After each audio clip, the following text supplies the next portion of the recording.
to go live, I wonder. Says the broadcast is live. There we are. We are live. Fantastic. Welcome, everybody. I am RJ Carter, the Senior Managing Editor here at criticalblast.com, and I'm still teaching myself to look this direction instead of this direction. So if you get a good shot of my earlobe, just shout out and let me know. With us tonight, we have Mark Darden and Sam Johnson, the creative team behind Geek-Girl. And that is another crowdfunder. Well, that's not entirely correct. So I'm the creator writer of Geek-Girl. Mark's character, Guano Guy, guest stars in it, which his appearances I co-write with Mark. So that's a guest appearance in the one that's currently being funded? Yeah, in issue 5 is like the jump on issue, and Guano Guy's in that, and then in the subsequent issue, which is part of the new arc. All right, and we have the link to that funding right down there in the description. So as you're watching this, if you'd like to open up a second window, if your internet will support such a thing, please do, and get out there and make this funding hit goal. How close are you now? I mean, you're a couple of days out, right? 80%. So looking pretty good, but let's do this. I posted a video earlier on my Facebook. If anyone wants to add me on Facebook, it should be pretty easy to find, because if you've got mutual friends that are into comics, I'll come up easily. So Sam Johnson. Anyway, what am I talking about? So it's going about as well as the last one I did. Right, I posted a video on Facebook saying how with the whole coronavirus situation, I've rethought my approach. Originally, when I started this campaign before the coronavirus situation, and I was going to initially aim to smash goals, to stretch goals, but I've scaled it down, and as of today, I've been pretty quiet with it. I've retooled it. I've added freebies, of which Mark has contributed Guano Guy #1, free digital comic, which you now get free if you back anything, which is cool. Do you want to tell people about Guano Guy for those who may not know, Mark? Oh, absolutely. In an age of social media, Guano Guy is all about it. He's just playing the superhero game to be a star and to sell knockoff products. So kind of a lovable jerk. I like to think of it as Seinfeld with superpowers. So he's in it for the marketing. Oh yeah. All about getting his name and his brand out there. And if he has to not the most heroic. That reminds me very much of one of my I have thousands and thousands of comics, and the very one I always want is always right within reach.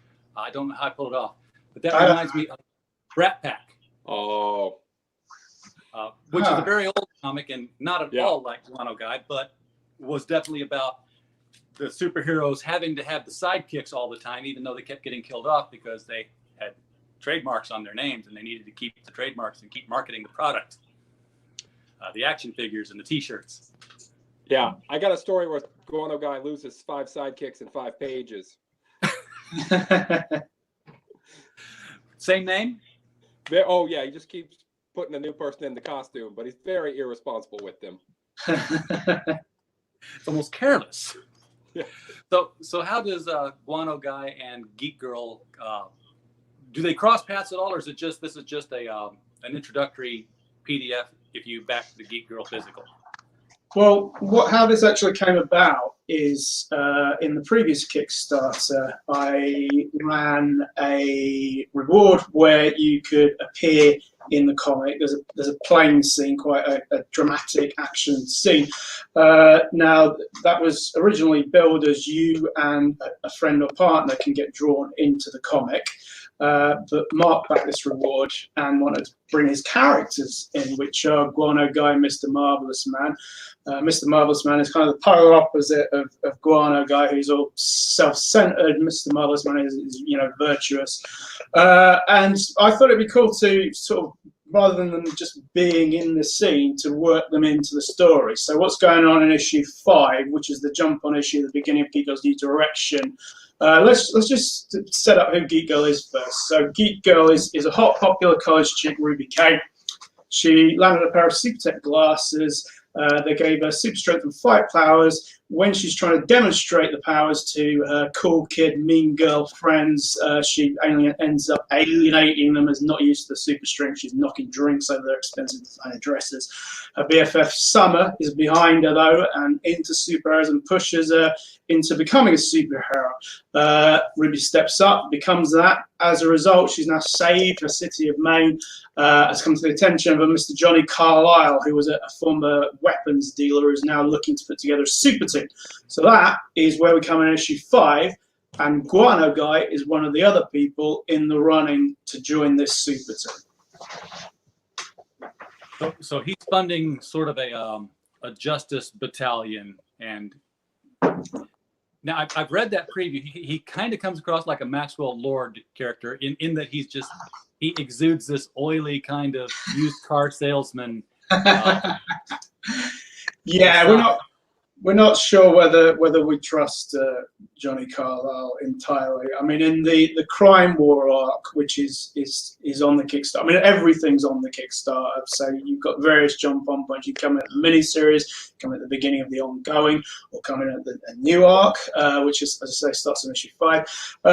In the Crime War arc, he was this super tech weapons dealer, and Neon Girl, the first lady of superheroes, where they live in Maine, kind of thought maybe they noticed in this crime wave that was going on, some guys had this kind of tech that looked quite similar to the kind of tech that Johnny was peddling. So Neon Girl suspected that maybe he was being a little indiscriminate in who he was selling this stuff to. So she kind of, she got no proof, but she gave him a bit of a warning, and as a result, he's decided to set up this super team, which is the new direction for Geek-Girl, to be the face of this super team, as it were, because she's very popular in Maine, having saved the city from a big bad lightning storm. Okay, now the current Geek-Girl. Oh, I hear. But the current Geek-Girl, she's had less experience, I would think, than the other character who took on the Geek-Girl persona while she was in a coma. Or have I got my timelines wrong on that? Yes, you have got your timelines wrong, Jay. Ruby K is the original. What you're referring to is Summer, the aforementioned BFF, who, when Ruby stopped Lightning Storm, she got electrocuted in the process and was put in a coma. So Summer, feeling guilty over pushing her into being this superhero in the first place, took the costume. The glasses have a chip in them that give the wearer the powers. So she stepped in as Geek-Girl as a temporary thing. And it's handed back to Ruby. Summer didn't have the propensity for it, but she loves superheroes. She had a blast doing it, and something that's actually going to happen in the new arc, because things take a bit of a turn with the whole super team situation. The girls get some downtime. Ruby wants to go incognito, so she lets Summer go in. They go to this outlandish club where everyone's wearing fancy dress, and Summer gets another go in the costume with the powers, which she's very excited about. So these glasses that give the powers, they're one of a kind item, I take it. They're not mass producible. No, well, the origins of Ruby getting these, which she's quite embarrassed about now, was her resident college brainiac had come up with these glasses, built these glasses as a way to sort of make himself a superhero, so he'd have the edge over the buff boyfriend of this girl, this waitress that he's crushing on. And then what happened was Ruby, in a drunken state with her not very nice friend Stacy, overheard Jeff and Trevor being the brainiac, talking about this, got them drunk, beat them again with strip poker, won the glasses off them. And now that she's joining this super team, every would-be member has a video bit to camera, and Ruby recounts her origin, and it's an illustration of how she's grown as a person from this fairly shallow-witted girl that she's now quite embarrassed about how she got these powers in the first place, which aren't the most noble of origins. I won them in a poker game. That's strip poker as well. Strip poker. Yes, but he won, so. Sorry. So she won though, so she kept her clothes on. She kept her clothes on, and yeah. The answer to the question is these are one of a kind. Well, the guys that Trevor and his friend actually have sort of prototype less good versions, so they aren't completely one of the type of a kind. And in the mini series we see those surface as well. Okay. Because I would think that Trevor knows how to make them. He can make himself another pair. In the comics, whenever there's a device that is the thing that gives you your power, Iron Man built his own, so he's of course proprietary. The guy who gave Captain America the super soldier serum kept it in his head and then got knocked off as soon as Steve Rogers steps out. So if you've got a piece of tech and the inventor's still around, you would think he'd be like, yeah, okay, Geek-Girl's working out just fine. Let's crank up that old assembly line now and get a hold of Apple and see if we can put these in Genius stores. Yeah, well, yeah. As I say, if you pick up the mini series or the collection of it, which is called Lightning Strikes, the thing that we haven't actually touched on is once Trevor and Jeff have sobered up, Trevor's not that crazy about having lost his glasses in a game of strip poker to Ruby. So that comes into the story in the miniseries. Now, where did the inspiration for Geek-Girl come from? I mean, she is the she looks like the prototypical Geek-Girl. I mean, she's got the glasses on, she's got the cute face, the slim figure. Could probably sell her bathwater, but. It was just brainstorming. It was not sort of inspired by anything. A while back, Shadowline, one of the Image studios, ran a Who Wants to Create a Superheroine contest, and I just came up with ideas. I came up with 3, which are submitted for that. And Geek-Girl, it was more of a prototype version then, but I thought I want to stick with this. I want to develop this, and here we are now in issues 6 and 7 of the new art where we're coming out now, and it's going well, and I love it. Now, you said you're the writer and the artist on the team? No. I can't draw for toffee. The artist is Carlos Granda, a terrific artist. He brings so much in terms of facial expressions. There's a lot of female characters. They're all clearly distinguishable from each other. The body languages he brings to it. It took a long time. We actually had a Geek-Girl Zero out in 2009, and it took a long time to get someone that didn't flake for the ongoing series, but also that delivers on all the levels we need to, and it's a perfect fit. And thankfully, him and Chun-Lin Zhao, the colorist, and Paul McLaren, the letter, are all very into it and invested in it, and sticking with it with me for this journey. Okay. Now, one of the things I always bring up with people who are crowdfunding, but you've been at this for a while now, if you're not the artist, then you generally have to pay an artist, and frequently you have to do that before you can show anything on your crowdfunding. So you already start. Yeah, I've got the 10 grand debt to prove it. Yeah. Okay. Well, there you go. Yeah, because you got to pay the guy, and unless he's a part of the team and has got skin in the game and dividends to get off the funding, which usually isn't the case. No. So that is the case with you too. Then you've got to pay the artist ahead of time. Yeah, absolutely. Yeah, but you also have 5 issues in the hole. So sorry. You also have 5 issues in the can now, so you pretty much know what your budget is and what you get out of it.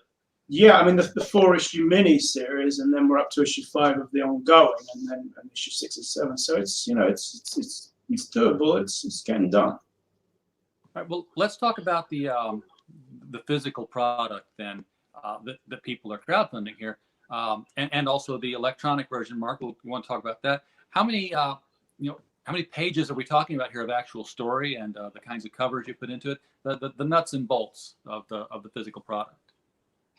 Well, I mean, it's typical comic size. Generally, it's 20 or 20 plus pages, unless it's an extra size. Which the Geek-Girl 5, which is a jump-on issue, is is extra size, but yeah, generally 20 odd pages. It's available print, digital, limited variants, virgin variants, your grandmother's variants, you name it.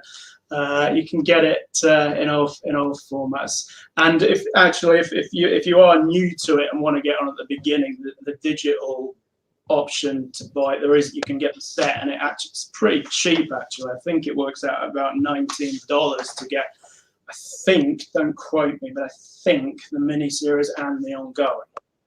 Okay, well that's not a bad buy-in there for the full set. Because a lot of the crowdfunded books, they start out $25. That's your base rate. And when this whole thing took off about a year and a half ago, that was always the first question I was asking these guys was, how are you going to make this sustainable for $25 an issue? It's great for your first issue, and this is something that is unique. But when you're down to like issue 3 and it's a cliffhanger, you're like, yeah, I want to spend another $25 on issue 4. Now I spent $100 on a 4-issue series. But I'm seeing those prices come down like yours is now to a much more reasonable state. Yeah, I mean, it's if you buy the regular edition, it's $3.99. It's the usual, it's a normal thing. I mean, this exists outside of Kickstarter as well. So, when the Kickstarter's done, it'll be available elsewhere, the new ones. So yeah, I mean, I'm not looking to charge an arm and a leg with it. I say I ideally in a world where Diamond hadn't shut down, it would be on the racks beside your Marvel and DC comics, and is priced accordingly. That's a good question I wanted to ask. Now, is this only distributed to the backers, or are you getting it into? Do you have access to stores with Geek-Girl? No, because the publisher Marcosia don't go through Diamond. So, but it's on Comixology. You can get it. But Kickstarter is the best place, because it's you get, well, like for example, we've had all the extras like Guano Guy 1. You also now, if you back it, this is done because as I said, I did a reevaluation given the coronavirus situation, and I want people to share it. And in return, I've put these. Oh, let me another one. If you get back anything that's got a limited variant in it, you get this, which is a very nice limited print of Geek-Girl and Harley Quinn by artist Matt Olson, while they're still available. Geek-Girl and who? Harley Quinn. That's what I thought you said. Yeah. So it's free. So we're not like trying to sell, you Harley Quinn comics. It's a freebie if you back any limited variant. So you get that. You also get the Almighty Zero, which is my comedy super team that I co-wrote with Mike Gagnon, and it introduces, and the Almighty Zero has a character called Joe Cyborg, who's actually working behind the scenes in Geek-Girl but hasn't been visible yet, and he's going to be coming into it. So that's his first appearance. And if you go to one of the top higher tier rewards, as to say, everyone gets those in digital, but if you go to the higher tier rewards, you can get a limited variant of that, and all of this stuff is free for backing whatever level you back. Awesome. Mark, why don't you tell us a little bit about the Guano Guy here, as far as, again, the page count, and you're doing the art on it, so what kind of style you're taking and approach with that? Yeah, for my comic, the Guano Guy, we've done 2 Kickstarter campaigns. The other one ended just about a month ago, so still waiting to kind of catch up with printing and get them out to folks. There'll be a 3rd Kickstarter campaign about 4 months down the line, and I've got 5-6 issues. They normally run 20 to 40 pages. Some of them are quite a bit longer. So I like to throw a lot of short stories in with the main story, and sample in other artists to give it different styles and flavors, which I think is a lot of fun. But yeah, I was really excited to get my guys into Geek-Girl. I ended up getting way more than I thought I was going to get by getting my characters in there, and it's really fun to see them exist in another world. Now, I feel like Guano Guy would really love to get into Geek-Girl. Oh. Yeah, I mean, they got the same initials. They already go together in the heart. They don't have to change the monograms on their towels. No, that's nice, isn't it? Pity Guano Guy's a douchebag, or it'd be, beautiful. Well, girls go for the douchebags. Maybe he'll get better in the future. Maybe. He's damaged. She can fix him. Yeah. Hey, So you mentioned that he's into it for basically the merchandising and the glory. Does he have any powers at all, or is he just costume? No, just a lot of hype. He's relatively good at a lot of stuff, but not amazingly so. Kind of like Funky Flashman. Oh, he's far more physically capable than that guy. Okay. Like, he could win a fight. He just doesn't want to put himself out there. Just a bit of a drawback to superhero. Yeah, yeah. You know, I could take him, but not the face, not the face. yeah. Oh, he literally is like, whoa, not in the face, guys. Come on. We gotta protect the moneymaker. Absolutely. I'm assuming he's got like the Booster Gold sort of corporate sponsorships on things. Oh, he'd like to. He's working on it. He's oftentimes just embroidering his name onto stuff he doesn't really own yet, but he's trying to get it. Okay. Now they're going to run into each other in issue. I'm going to say 5 again. I don't know if that's correct or not. Sam? Just kind of without spoilerizing. Yeah. Okay. Sort of. Because he's just kind of floating through there. It's not like it's a Geek-Girl versus Guano Guy, and it's no. I mean, how it comes into it is, as I said, there's this plane scene in issue 5, which is carrying 2 of the would-be members of the team to the new HQ. One of which being Guano Guy, another being the Whooper, and so again, there's not much more I can say. Well, the plane gets attacked. I can say that. But in terms of where things go for Guano Guy, there's not a whole lot more we could say, really, is there, Mark? Leave it hanging. He's there. It's sort of like this book here that I was talking with the publishers last night, Apama, the Undiscovered Animal. And when he gets his powers, he runs onto a movie set that he thinks is a damsel in distress. And it's a movie for Flaming Carrot. The film. Nice. I was like, I haven't seen Bob Burden's Flaming Carrot in years. And yeah. do it for one panel crossover into cool. into a comic book. So always fun to see that kind of stuff. Yeah, I mean, I think Mark and I really enjoyed doing this crossover. As I say, it was completely organic because it came from a thing where it was just people initially, themselves to be drawn in, and it's, I mean, the beginning of the new arc is a 2-page bit with Guano Guy and Mr. Marvelous Man, which again, as I say, we've co-written the dialogue on, and it's it's amusing. It's amusing. Yeah. Well, I'm seeing a lot of people in the crowdfunding arena, and I keep saying that because I know that when you talk about crowdfunded comics, there's CG and CG UK, and then there's I'm not CG, but I'm crowdfunding my comic. I don't know where you guys fall. It doesn't matter for purposes of this interview. If you want to say, you can say, that's fine. But I know a lot of people have been talking about, gee, wouldn't it be great if all of us crowdfunded people could, at least some of us, get together and form a house under which all of our characters could exist and have like a shared universe. Yeah, I mean, with what Mark, I don't know your thoughts about the diamond thing, but potentially this could change things. The problem that the shops have is obviously that Diamond has the monopoly. If Diamond aren't delivering, then they're not getting the comics, which is obviously going to be a problem. So I don't know if you have any thoughts on it, Mark. Yeah, I certainly would like to see indie creators slowly over time, organically, if they come together. I think that would be good. I certainly think it brings all of us more recognition and gives us a chance to compete more. But I personally really like picking up indie projects. I don't buy a lot of the big 2 anymore because I'm just more curious to see what individuals out in the world are doing on their own, without the restrictions and without an editor who's telling them, no, you can't do this, you can't do that. I've just found it to be a lot more fun and interesting ideas. Yeah, and if you can get directly from.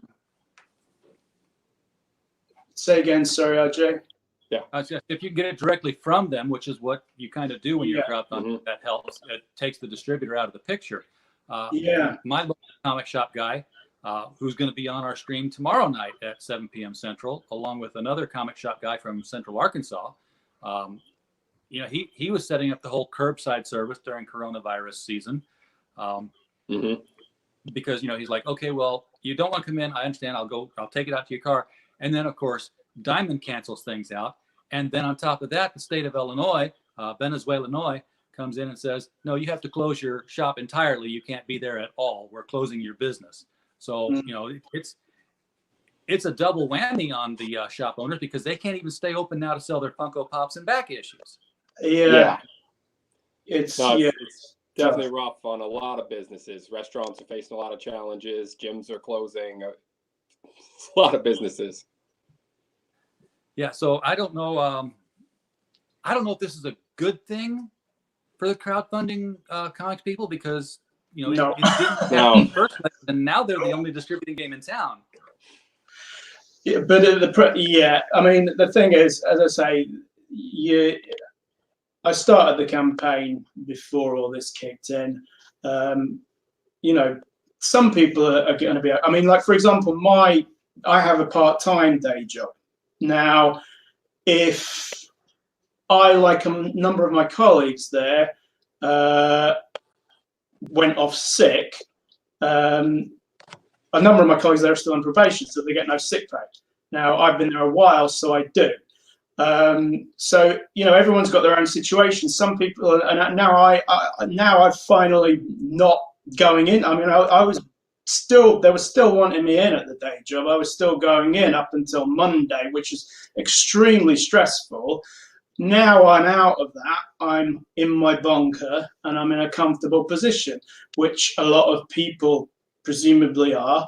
But then a lot of people are in a very, very stressful situation, even if they are in their bunker, because where's the money going to come from, as we said with the comic shops. So in terms of the Kickstarter setup during the coronavirus, you could say in some ways it could be kind of beneficial because people are at home. You know, when everyone's at home and with, you know, things haven't completely locked down where I am. I don't know about you. So there's still people that are risking their lives effectively. Now, when it gets to the point where hopefully everyone is locked down and safe and start to get bored, then maybe then there'll be, you know, that could be beneficial to Kickstarters, but we aren't there right now. And obviously, not a lot of people are going to be very financially uncertain, so won't want to spend money on anything that isn't essential. Right. Hey guys, thank you very much for having me on. I actually got to get back to it. But I hear you, Mark. Thank you so for much, coming guys. in, man. I appreciate the time. Cheers, Mark. See you, Seth. Speak soon. Well, it just gives us more screen space now. But yeah, so Kickstarters, it's everything's difficult at the moment. I mean, everything. So yeah. But sorry. Let's look beyond coronavirus, because it can't last forever. We hope not. But it can't. Do you think the Diamond closing even for a month? You know, there's going to be stores that don't come back from this. They've already announced stores that, you know, that we're closing for the foreseeable future that have said, no, we're permanently closed now. Yeah.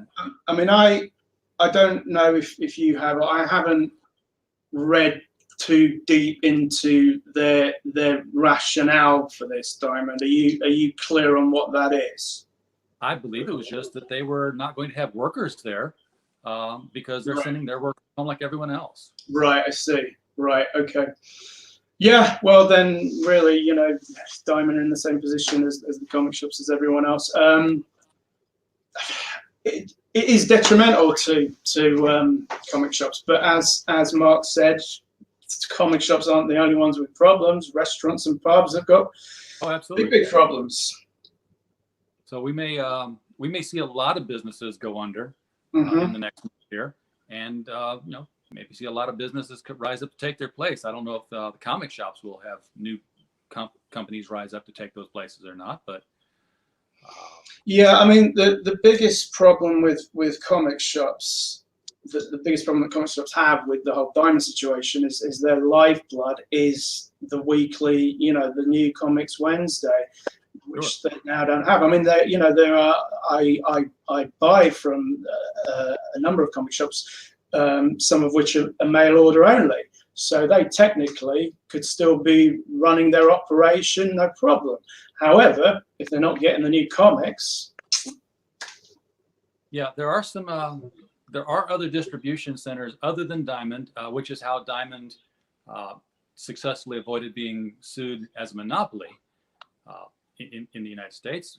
I think Fairfield is one of them, but obviously Diamond shutting down shows just exactly how much of a true monopoly it was. Nobody's going to start saying, okay, Fairfield, start standing in the gap here and making up for all of this. They don't have the capacity to do that.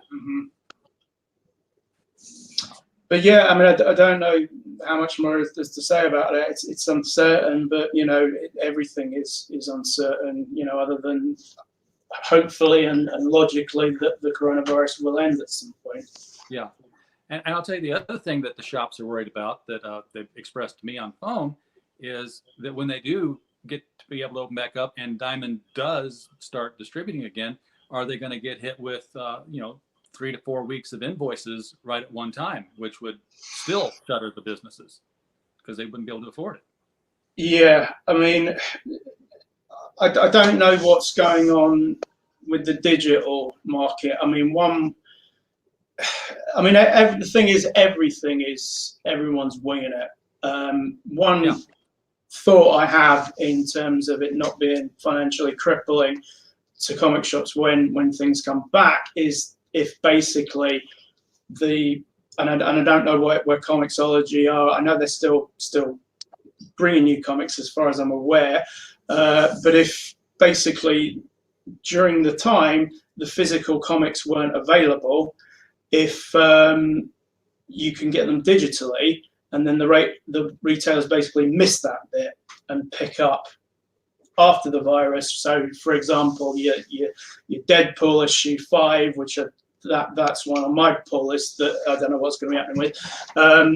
You get it digitally, and then maybe you're getting 6 digitally, and maybe you're getting 7 digitally, and then we go back to physical when Deadpool 8 hits in the future when everything's okay again. So you'd see that there would never exist physical copies of 5, 6, and 8? I mean, it's just a thought, but it's people are still going to want to get their comics, and in terms of, like you say, the retailers getting hit with a massive bill, that's kind of a way around it if you just sort of skip to when the comics and everything else is back to normal.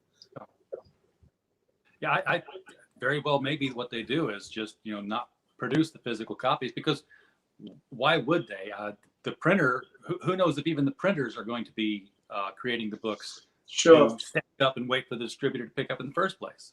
Sure, absolutely, yeah. So, I mean, to me, that looks like an option, but we'll see how it plays out. All right. Obviously, you're going digital with a copy of a version of Geek-Girl, so you'll have the physical and the digital. Yeah, I mean, in terms of our Kickstarter, the new story arc that we mentioned earlier, to get things slightly more after we went a bit there, the new story arc where they go to this outlandish club called Tights and Capes, that is in the works at the moment, so that isn't going to be out until August anyway. So the Kickstarter is going to be going out. What you're backing now, you get in August, at least in terms of the physical ones. So hopefully we're all good then. So whether you're backing physical or digital, then yeah, you should be fine. But if I did also demonstrate again the print I mentioned earlier, that you get free if you back anything with a limited variant in it. On my Facebook, if you want to add me on Facebook, I posted a video earlier today showing just how resilient these are, and that you can use basically any cleaning material on these and they'll survive it. So they are basically coronavirus proof. Excellent, excellent.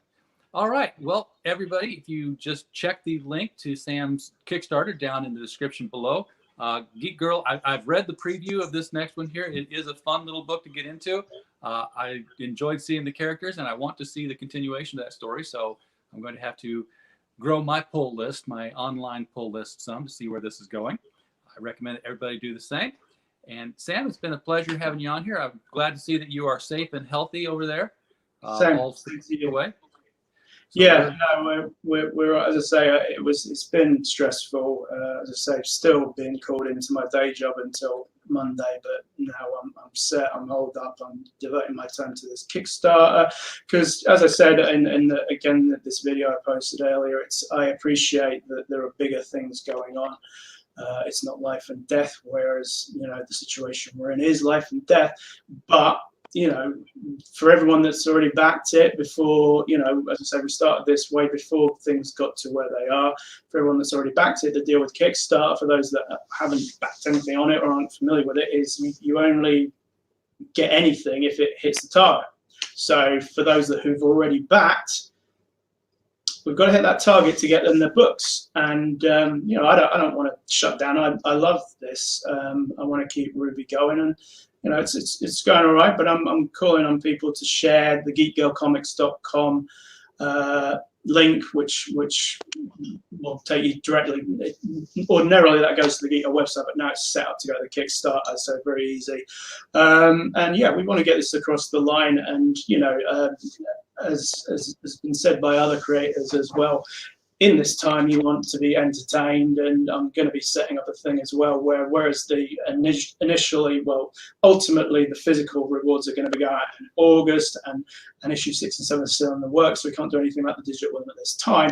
But anything that's back before 6 and 7 will actually now be going out in April, so you'll be able to read them while you're in your bunker. And also anyone that backs physical rewards will also now, which wasn't the case before, get anything pre-issue 6 and 7 will get digital editions free as well, and get them in April. Fantastic. Thank you for coming on the show tonight. I appreciate it. Everybody, if you're watching this and you like this kind of content, you know the spiel. Subscribe, hit the bell for notifications.